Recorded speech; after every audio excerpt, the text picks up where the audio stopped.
நம்ம ஊர் சாங் வந்து அப்ராட் வரைக்கும் போயிருக்கா. வாங்க பார்ப்போம்.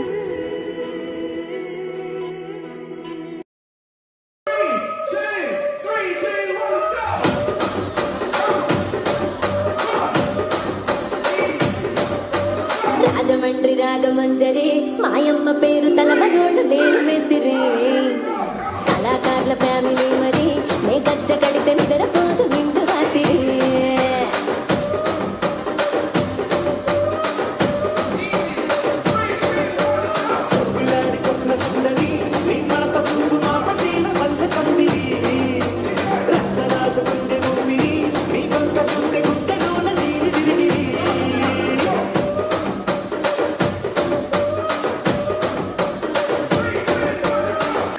కుర్చీని మార్చబెట్టి